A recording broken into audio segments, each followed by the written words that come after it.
Merry Christmas, everybody. We are looking at a classic, Carl Barks' Christmas on Bear Mountain, the first appearance of Uncle Scrooge today. What a delight.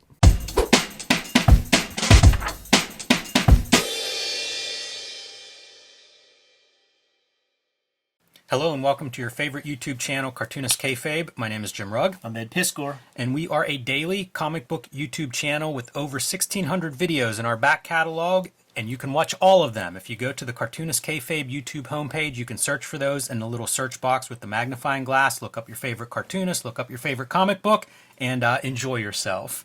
We are also brought to you in part by the Cartoonist Kayfabe Patreon.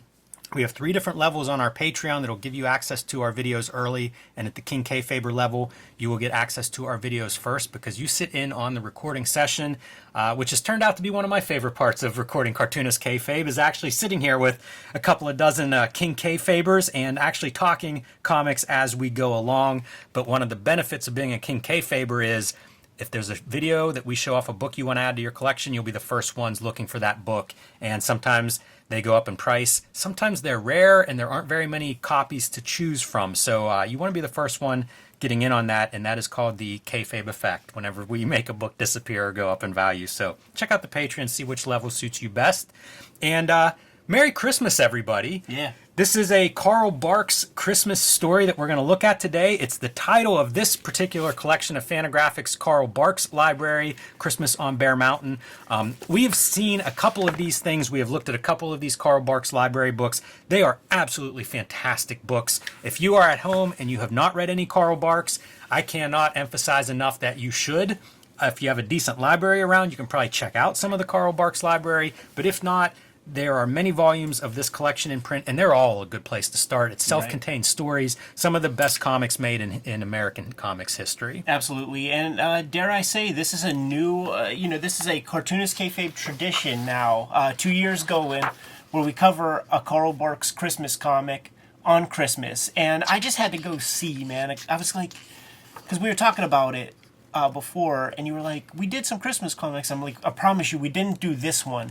There's no less than 27 That's amazing. Carl Barks Christmas comics, which probably is an indicator for how long he's drawn those things. One a year or something like that. I was going to say how long Cartoonist Kayfabe will continue. Yeah, totally. So, dude, every Christmas, do a new Carl Barks Christmas joint. I love it. What's interesting about this one, which is the introduction of Uncle Scrooge, and you will see that he's slightly off model compared to what he turns into being. In fact, I mean, it's a Christmas like he's invented like for this comic.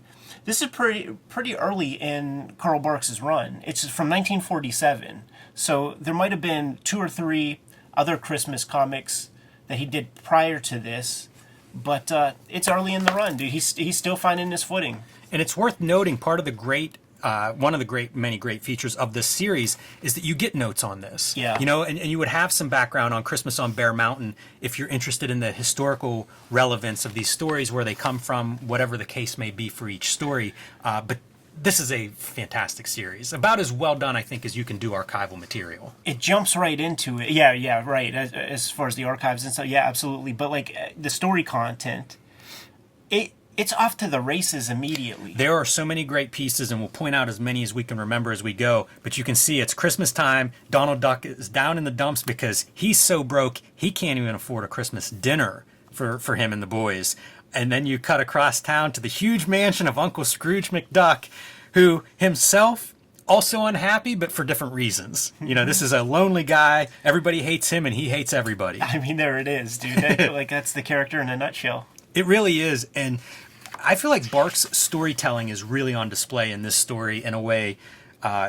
Again, I'll point them out specifically as we go, but even that first page, just to see Donald Duck and Uncle Scrooge in their moods, it's almost like these pages are almost poetic. Right. And they're setting up the wants and needs pretty early from both sides of the fence. Donald Duck, clearly, like, he wants to give the boys a good Christmas and maybe a meal on Christmas, and then Uncle Scrooge is so bored that he's just, pretty much looking for something to do.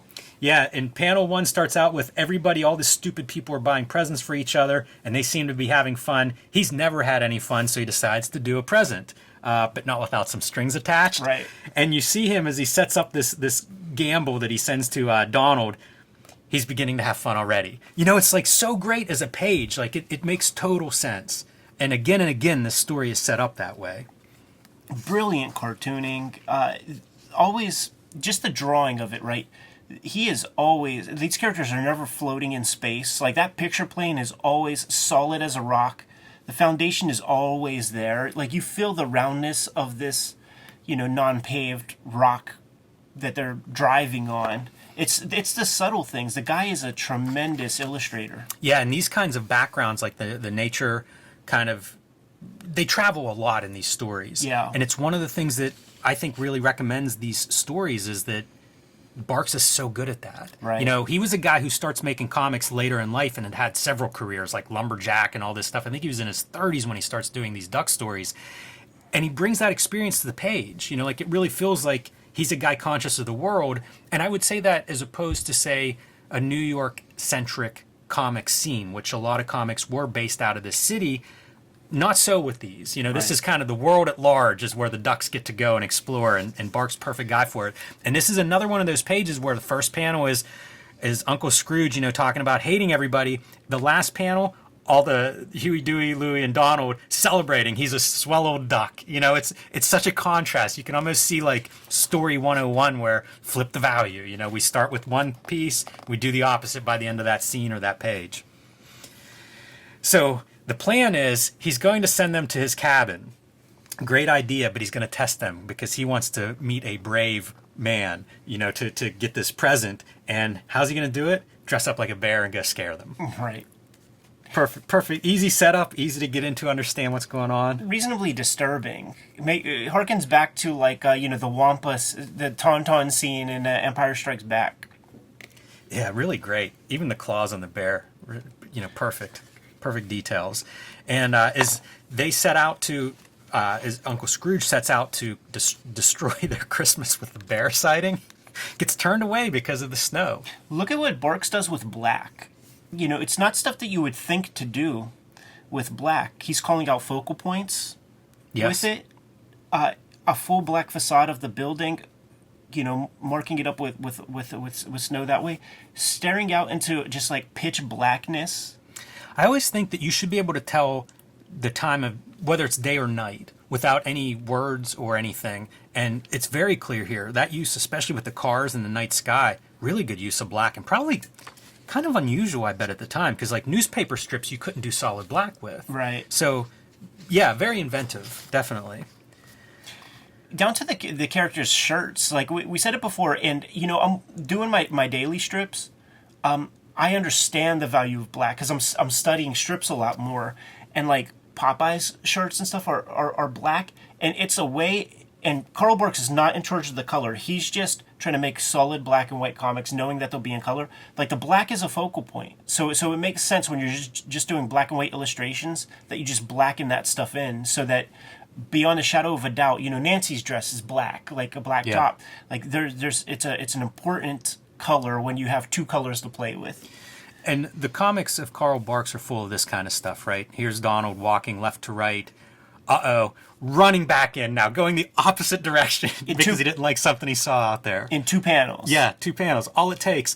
And we see this gag again and again. He runs back in because he saw bear tracks. Right. No, it's a little rabbit. The previous page, it was, is that a bear sitting out there? No, it was a squirrel. Yeah, of course. So, you know, all these little kind of just visual gags to keep the stories entertaining, but also to define your character. You know, seeing Donald react to scared of his own shadow. And it's continuing with that theme of courage and bravery and stuff. And clearly, like, Donald does not have the chops.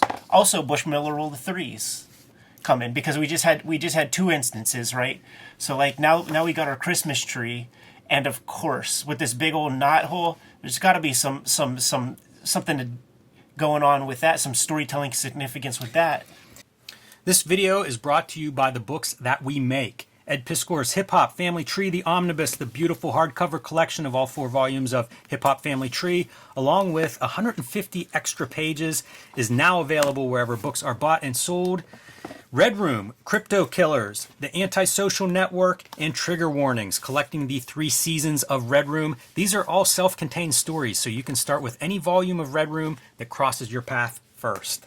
And X-Men Grand Design, the trilogy trade paperback, now in stores, collecting all 3 sets of X-Men Grand Design in one handy volume. You can read the entire X-Men history in this book. My latest includes Street Angel, Princess of Poverty, and Street Angel, Deadliest Girl Alive, collecting all of my Street Angel comics, starring the homeless ninja on a skateboard. True Crime Funnies, my self-published nonfiction anthology featuring a drug cop as well as 2 wrestling stories.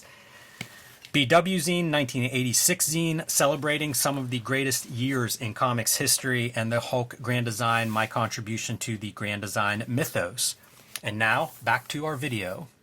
How about, too, it's almost the Charlie Brown Christmas tree. Pretty pathetic. Yeah, years before, of course, Charlie Brown, before Peanuts was even a strip. Yeah. So pretty fun to have like the loser Christmas tree, in here.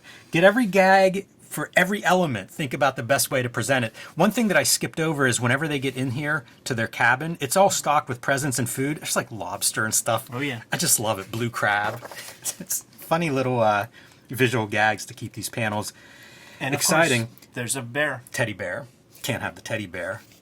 So this bear cub is now in the cabin. The ducks don't quite know it yet, but they do start to suspect something's going on, because as they're hearing noises and going to see, like, what is that noise? What's happening? Our bear stumbles upon the dessert. Yeah, and it becomes like a cry wolf kind of thing, because Donald is still, he's so sure that it's a bear. Like, a bear was here. I know it. There's a bear in this house. I could smell him. So, but like, he's espoused that rhetoric 5 times already, so the boys just dismiss it, but it's true here. So it has that part to it as well. If I remember correctly, like, I don't think that that Barks was like read much as a kid or something like that. So there's like so much intuition like built into these comics. This is also like he's doing this stuff for, is it Dell? Yeah. And they have John Stanley at that time. They have Walt Kelly at that time. Like, it's an amazing collection of talent that is making comics for this company at this time. Right. And in 47, like, he could have been an in-betweener or worked for Disney proper. He was in their storytelling department, but he sort of hated the collaborative process of that. Like, reasonably cantankerous dude in a way. So he opted to take less money and to have a less prestigious job, and to have a job with no job security, really. Because like he said that when you become anointed in a position at Disney, you're just there forever at that exact position. So he bet on himself and created a situation where, dude, he did these comics for decades, and then created armies of fans. Yes. After that. Yeah, Legion, internationally even. Oh, absolutely. I love this panel. When I was reading this is the first time I read it, was this week. I'm reading this panel and it's like, oh, look how prominent those roller skates are. Bet we're going to see more of those. And when seeing them, I'm like, oh man, that's crazy. That's OG roller skates are wild. Like, you like wear your regular shoes and then just kind of like strap on. That cannot be, like, I imagine you got to like bend those things on top of the front of your shoe or something, but I just can't imagine they're that stable. Yeah, I'm sure that they aren't. It made me think of Wallace and Gromit, the Wrong Trousers animated short, because in that case it's a train, but it feels like a lot of this motion is what is in that short. And Donald constantly hiding in the lampshade is pretty good stuff. And of course now the nephews hit the skate that's left out in the middle of the floor, slamming into the wall, and the bear's almost got the hang of it now. It's practically a skateboard. So check this out, because like they're always, Donald and the boys are always out cold when in the presence of the bear. Like they never see it, until. Yeah, until the bear throws out his empty candy box. And at that point, we know something's in the tree. Let's go find out. It's so great. It moves fast. A lot is happening. Like, each panel, something is happening. The bear gets free, and let's cut back to the tree trunk. Right. What happened there? We cut down this bear's home. So we've got the cub, but where's the mama bear? Perfect, right? Like, what else could go wrong? Let's get a 500-pound bear to show up. Yeah, you got to add the stakes, man. Look at the animation in that pose right there. It's really good, and whenever the bear tears down the door, that is a big monster scary bear. Right. That is not the cub that we are chasing around. And with the size and the hole and everything, there's a mansion underground that the bears live in. Yeah, right. It's an underground bunker. So they try to talk Donald out like, hey, it's a little tiny bear. We can handle this thing. And what's the first thing that happens? Come around the bend and see the mama bear. This is one of the great tricks. EC did it as well, where like the background is almost just pure yellow sometimes, man. So just like give all attention to the focal points, which is the characters. Donald runs away from the bear, and so do the nephews. Like at this point, yes, definitely get out that window. And the bears have their great Christmas together. Right. They got food, they got presents. Oh man, they find the inside of the refrigerator, everything you could hope for. And meanwhile, the ducks are outside back using that great black and freezing their asses off. Maybe gonna die out there in the cold if they don't overcome that fear and get back inside. You'll be frozen out here in the snow. What a great panel. It is really just the good. silhouettes of it.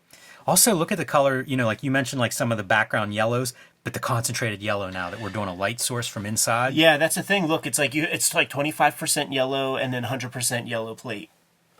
Yeah, again, part of why I say this is a great archive is that attention. Like these stories are recolored, but based on the original printings. Yeah.